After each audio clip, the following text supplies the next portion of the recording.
Here we are in Mansfield, Victoria with the latest Jimmy Wheel installation. Custom made black housing on this one.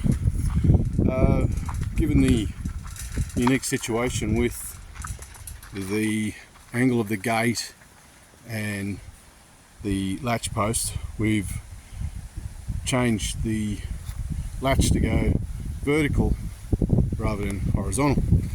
This gate's on a automatic closing timer, so we should see it shut in about 10 seconds or thereabouts from here. So this one pulls the close and pushes the open. Given the terrain, that's what the gate was set up to do, to keep the Jimmy Wheel on the inside like most people like it.